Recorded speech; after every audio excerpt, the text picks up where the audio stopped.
Ako, sana wala namang ahas dito.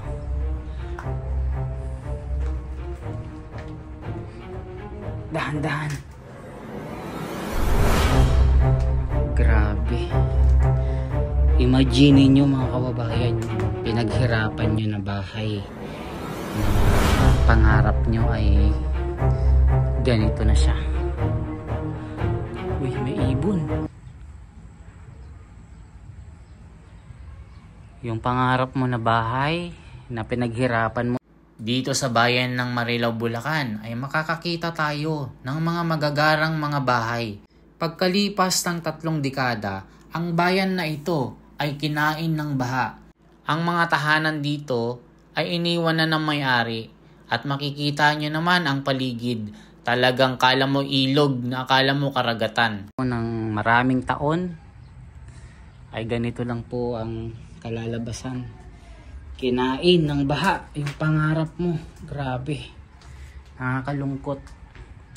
Yung nag-abroad ka pa, pinaghirapan mo ng maraming taon sa abroad, nagkuskus ka ng kubeta, naghugas ka ng puwet ng amo mo, tapos nagpatayo ka ng bahay, tapos ganito lang yung mangyayari. Nakakaiyak. Sana walang ahas dito. Grabe. Mga kababayan yan, no? Nakatakot. Ang daming damit. Iniwan na lang ng may-ari. Yan, iniwan na lang ng may-ari, oh. Mga damit nila. Siguro nasama na rin siya na baha. Tapos hindi na siya maisuot.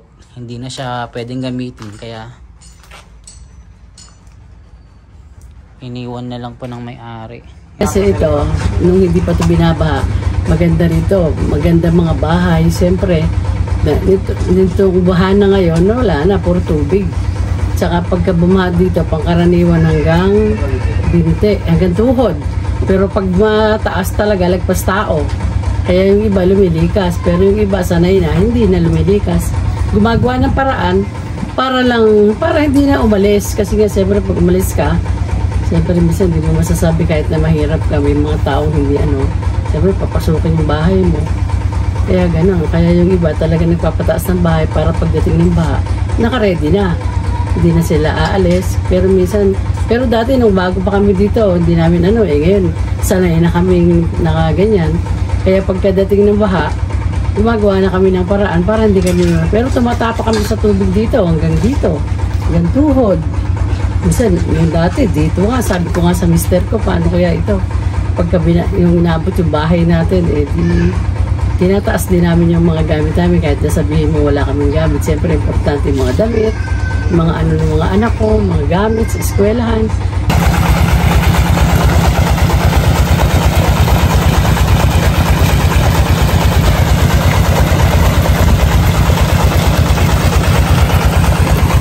Nay, anong meron dito?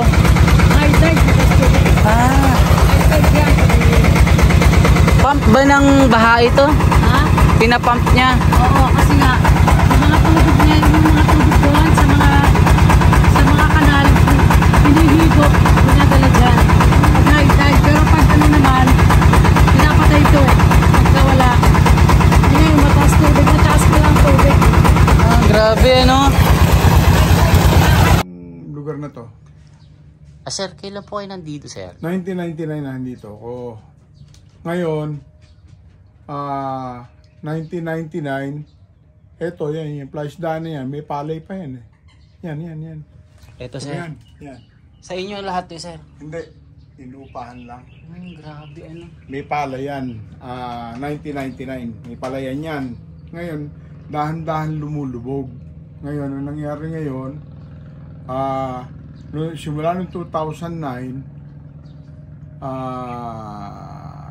noon doy, yun, tuloy-tuloy na.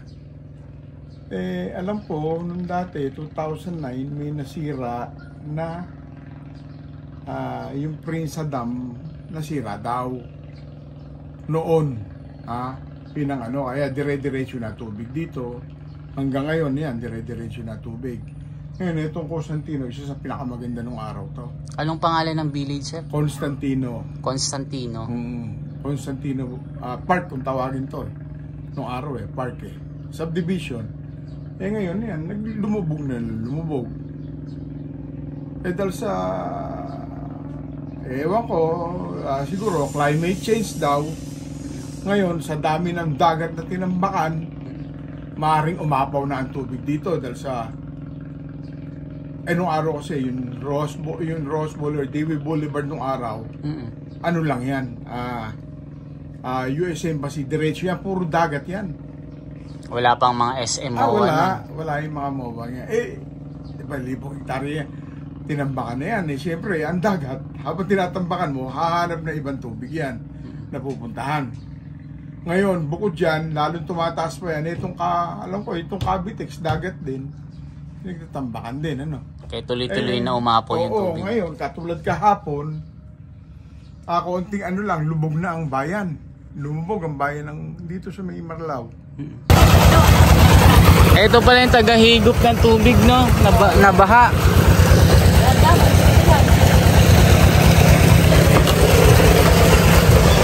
Kanino po ito, Nay? Jefe ng barangay yan. Pagawa dyan. Galing naman.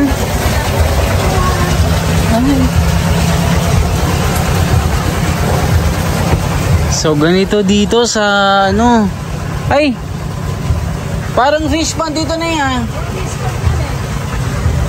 Daming mga balanban, mga kababayan.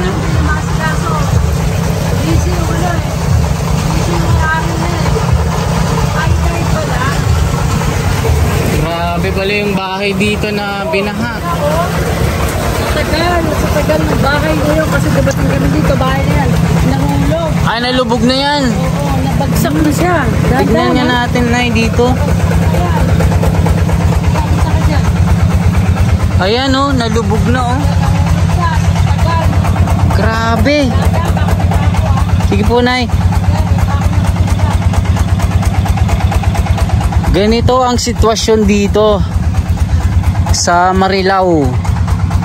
So nakikita nyo yung mga nakalubog na bahay dito.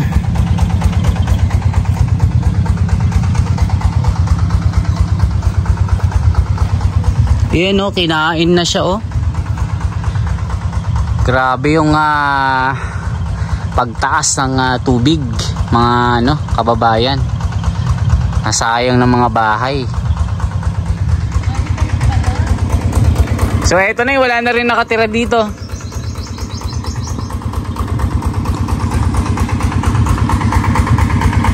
Wala na rin nakatira,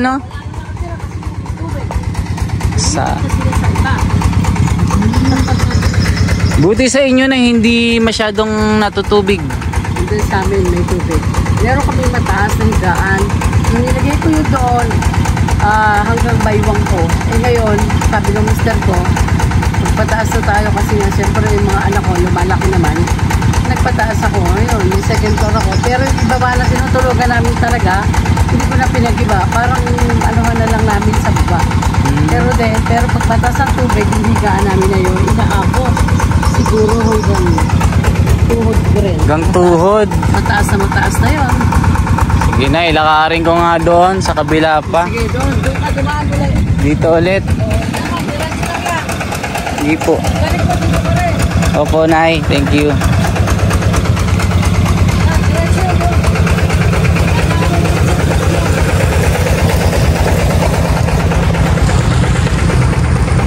Ayan, nakikita nyo po yung bahay na malaki dito. Sayang. Ayan, abandonado siya,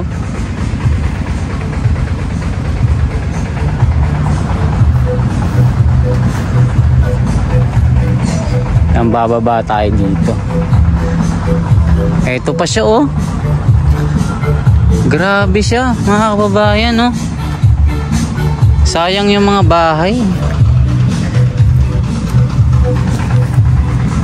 Baka may ahas dito. Ayun. Ito na po yung mga bahay na naiwan, na inabandona ng mga may-ari. Itong subdivision na Constantino, sabi po ng mga nakausap natin, pagka dito ka raw nakatira nung araw, ay isa ka na sa mga may kaya na mga mayayaman. Nung araw yun ha, mga kababayan. Pero pagdating daw nung mga pagbahana, naglisanan na daw yung mga tao dito at lumipat ng ibang tirahan. Kita nyo yung mga tumubo na, yung mga bakawan. Naging tahanan na lang ito ng mga manok. Yun oh, hindi tayo makaano kasi yung sapatos natin. Pwede nga lang tayo pumasok doon, no? Pwede. Try natin pumasok dito. Baka pwede, no? Ay, naku, mayari tayo dito. Kambitin tayo. Yeah. Ayan ka. Ayan siya. Wala, baka maano ito.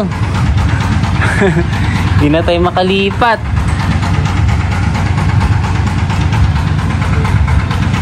Yan siya oh. Sana makano pa tayo. Oh, baka may ano dito, may ahas dito. Yan. Oh, ang hirap naman ng for the vlog talaga eh oh. Ayan, dito na tayo. Baka mag-iba ito. Ang baho na dito. So yan no. Yung po yung loob. Baka may ahas sa dito. Sira-sira na talaga yan no. Mga luma na. Paano na tayo makabalik niyan?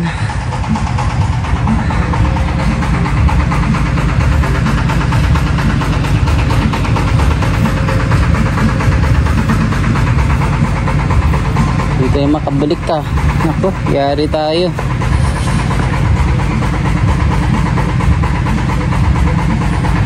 Yan, dito na. Nandito na ako. Naku po. Ayan o. Ay, ito, ay, grabe naman yan. Baka may ahas dito.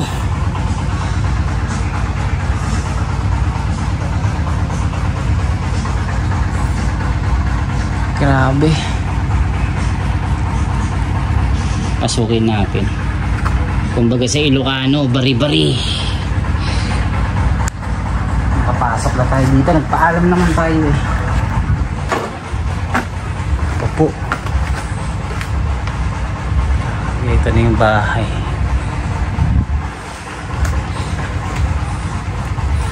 Ito lang yung bahay na napasok natin kasi nga doon sa isang subdivision na mga malalaking bahay ay may mga guard. So hindi tayo basta-basta makakapasok. Ganito po siya. Grabe oh. Nagpaalam naman tayo eh. Nako, sana wala namang ahas dito. Uy. Dahan-dahan. Grabe. Imagine niyo mga kababayan yung pinaghirapan nyo na bahay na pangarap nyo ay ganito na siya. Uy, may ibon. Yung pangarap mo na bahay na pinaghirapan mo ng maraming taon ay ganito lang po ang kalalabasan. Kinain ng baha yung pangarap mo. Grabe. Nakakalungkot. Yung nag-abroad ka pa, pinaghirapan mo ng maraming taon sa abroad, nagkuskus ka ng kubeta, naghugas ka ng puwet ng amo mo, tapos nagpatayo ka ng bahay, tapos ganito lang yung mangyayari. Nakakaiyak. Sana walang ahas dito. Grabe. Mga kababayan yan no. Nakatakot, ang daming damit. Iniwan na lang ng may-ari. iniwan na lang ng may-ari, oh, mga damit nila. Siguro nasama na rin sa nabaha. Tapos hindi na siya maisuot, hindi na siya pwedeng gamitin, kaya iniwan na lang po ng may-ari. Yung ganito dito. Nagpaalam po ako, mga kababayan, para makunan natin itong bahay. Kasi nga nakakahiya naman na basta-basta tayong papasok. Yung grabe, oh.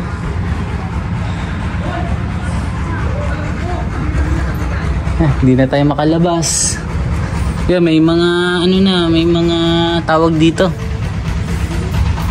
May ano na, may mga isda.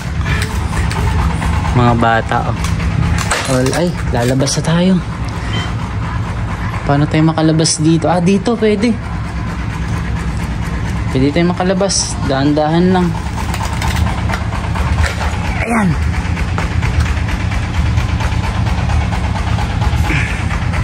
Yan, talagang for the vlog eh, trinay ko na makapasok dito. Wala. Paano kaya ako makapunta dito? Ayun sila, oh. Try natin dito. Naku. Paano ako makaakyat? Wait lang. Yan, ganito po dito.